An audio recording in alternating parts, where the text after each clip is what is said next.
अस्सलाम वालेकुम, बाबर शेख मुलाकात में आज फिर आपके साथ। मैंने आपसे वादा किया था कि निकोला टेस्ला की ज़िंदगी के हवाले से कुछ और दिलचस्प पहलू आपके सामने लेकर आऊँगा। तो आज निकोला टेस्ला के हवाले से कुछ ऐसी ज़बरदस्त बातें आपसे शेयर करूँगा जो पहले शायद आपने बिल्कुल नहीं सुनी होंगी। ये तो आप जानते हैं कि निकोला टेस्ला दुनिया के उन साइंटिस्ट और इन्वेंटर्स में शुमार किया जाता है जिन्होंने दुनिया को ऐसी ऐसी इजादात दी हैं जो रहती दुनिया तक कायम रहेंगी और निकोला टेस्ला को याद रखा जाए। 3 बहुत इम्पॉर्टेंट बातें उसकी ज़िंदगी के हवाले से आज मैं आपके साथ शेयर करना चाहूँगा।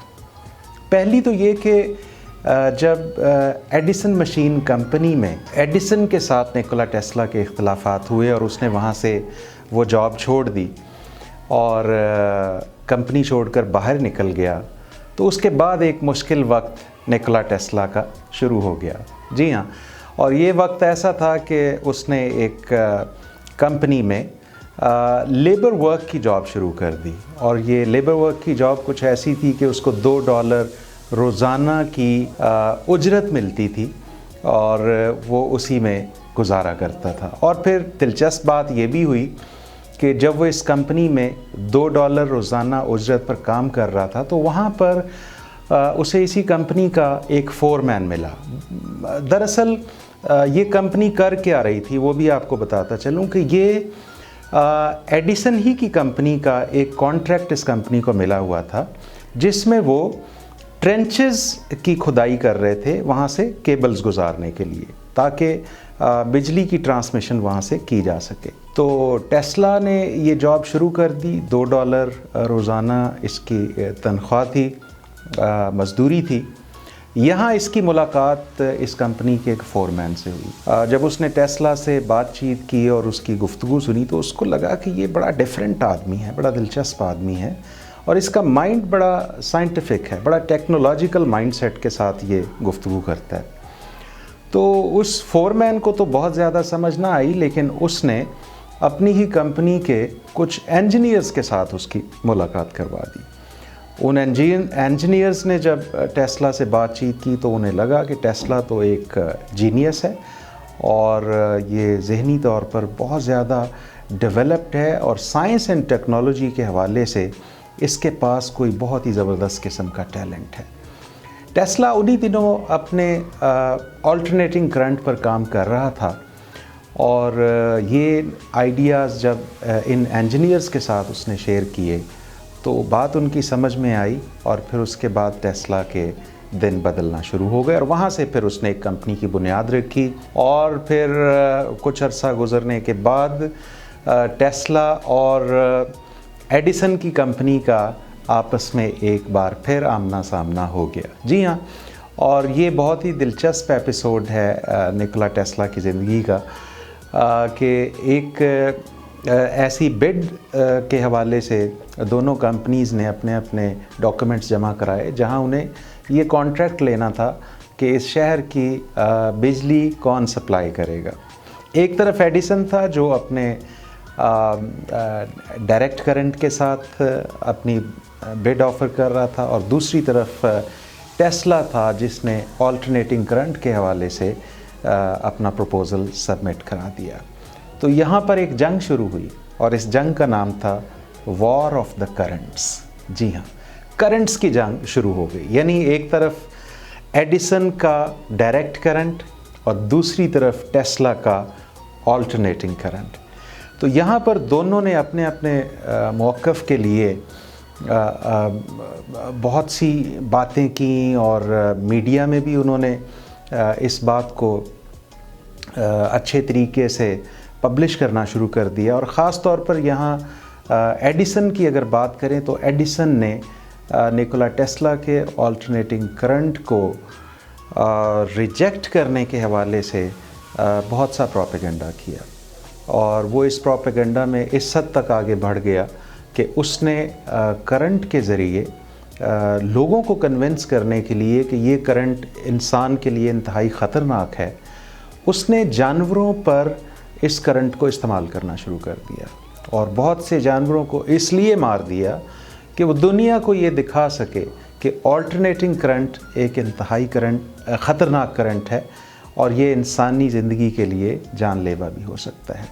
بہرحال یہ جنگ اپنے زوروں پر تھی، لیکن اس کے بعد ہوا یہ کہ نیکولا ٹیسلا نے یہ بڈ ون کر لی اور آلٹرنیٹنگ کرنٹ کو یہاں پر فتح نصیب ہوئی۔ اسی طرح سلسلہ آگے بڑھتا گیا تو نیکولا ٹیسلا جب اپنے آخری دن گزار رہا تھا تو اس کا قیام نیو یارک کے ایک ہوٹل میں تھا۔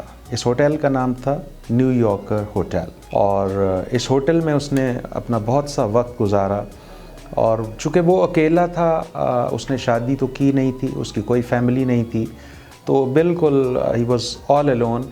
تو وہ پھر ایک ہوٹل میں اس نے 2 رومز لے لیے، نیو یارکر ہوٹل میں 2 رومز اس نے رینٹ پر لیے اور وہاں پر اس نے رہنا شروع کر دیا۔ ایک روم میں وہ خود رہتا تھا اور دوسرے روم میں اس نے اپنا تمام تر سامان اور خاص طور پر جو ریسرچ ورک اس نے کیا ہوا تھا اس سے ریلیٹڈ ڈاکیومنٹیشن، بڑے بڑے صندوقوں میں اس نے یہ ڈاکیومنٹیشن اپنی سنبھال کے رکھی ہوئی تھی۔ ٹیسلا ایک دن اپنے ہوٹل سے نکلا اور قریب ہی ایک جگہ پر وہ کبوتروں کو کچھ کھانے پینے کی چیزیں پرووائیڈ کرنے کے لیے وہ سڑک کراس کر رہا تھا، تو وہاں پر اس کا ایک کار کے ساتھ ایکسیڈنٹ ہو گیا، اور اس ایکسیڈنٹ کے نتیجے میں اس کو شدید چوٹیں بھی آئیں، اور پھر اس کے بعد نیکولا ٹیسلا واپس اپنی ایکٹیو لائف کی طرف نہ آ سکا۔ نیکولا ٹیسلا 7 جنوری 1943 7 جنوری 1943 نیکولا ٹیسلا نے اپنے کمرے کے باہر ڈو ناٹ ڈسٹرب کا کارڈ ہینگ کیا ہوا تھا۔ 3-4 دن جب گزر گئے اور ٹیسلا نے کسی قسم کی کوئی سروس نہ مانگی ہوٹل انتظامیہ سے، تو انہیں تشویش ہوئی، اور پھر انہوں نے 3-4 دن انتظار کرنے کے بعد یہ انیشیٹو لیا کہ اس کا کمرہ کھولا، لاک کھولا، اور جب انہوں نے لاک کھولا تو انہوں نے دیکھا کہ اب نیکولا ٹیسلا وہاں نہیں تھا۔ جی ہاں، اب بیڈ پر نیکولا ٹیسلا کی صرف ڈیڈ باڈی تھی۔ نیکولا ٹیسلا اس جہان فانی سے کوچ کر چکا تھا۔ ایک دلچسپ واقعہ یہ ہوا کہ جو ہی نیکولا ٹیسلا کی ڈیتھ کی خبر پھیلنا شروع ہوئی تو فوری طور پر امریکن ایجنسی FBI نے ہوٹل کے ان دونوں رومز کو اپنے گھیرے میں لے لیا۔ انہوں نے فوری طور پر وہاں پر سارا سامان اپنے قبضے میں لے لیا، اور پھر کہا جاتا ہے کہ جو صندوق، جو بریف کیسز نیکولا ٹیسلا نے اپنے ریسرچ ورک کے حوالے سے کمرے میں رکھے ہوئے تھے، اس میں سے کچھ بریف کیسز غائب بھی ہو گئے۔ البتہ باقی سوٹ کیسز یا باقی بریف کیسز انہوں نے اس کا ایک بھانجا تھا جس نے کلیم کیا کہ اس کا سارا سامان اس کو دے دیا جائے، تو وہ بریف کیسز نیکولا ٹیسلا کے بھانجے کو ہینڈ اوور کر دیے۔ کہا یہ بھی جاتا ہے کہ چونکہ نیکولا ٹیسلا نے اپنی زندگی میں یہ دعویٰ کیا تھا کہ وہ موسموں کے آرٹیفیشل جو ویریشنز ہیں اس پر بھی اس نے ٹیکنالوجی ایجاد کر لی ہے، اور اس نے یہ صلاحیت حاصل کر لی ہے کہ ٹیکنالوجی کے ذریعے موسموں کا جو آرٹیفیشل ویریشن ہے وہ مینیج کیا جا سکتا ہے۔ تو یہ کہا جاتا ہے کہ امریکہ میں بعد میں ہارپ ٹیکنالوجی کا جو پروجیکٹ لگایا گیا اس میں نیکولا ٹیسلا کی ریسرچ سے انہوں نے بھرپور فائدہ اٹھایا۔ دلچسپ بات یہ ہے کہ نیکولا ٹیسلا جس پائے کا سائنٹسٹ اور انوینٹر تھا، اس سے اپنی زندگی میں وہ ریکگنیشن نہ مل سکی۔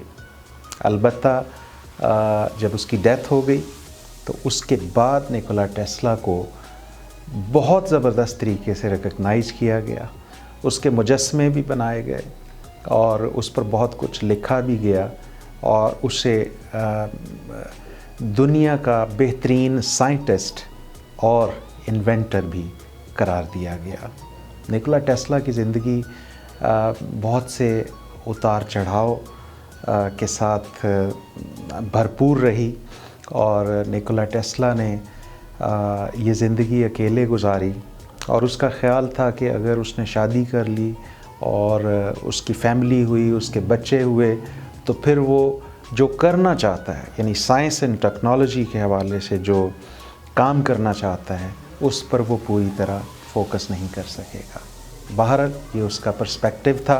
निकोला टेस्ला आज भी दुनिया में एक अजीम तरीन साइंटिस्ट और इन्वेंटर के तौर पर याद किया जाता है। और एक चीज़ और आपको बताता चलूँ कि अमेरिकन कार कंपनी टेस्ला, जो कि इलेक्ट्रिक कार कंपनी है, ये नाम निकोला टेस्ला के नाम पर ही रखा गया है ताकि निकोला टेस्ला को एक ज़बरदस्त ट्रिब्यूट पेश किया जा सके।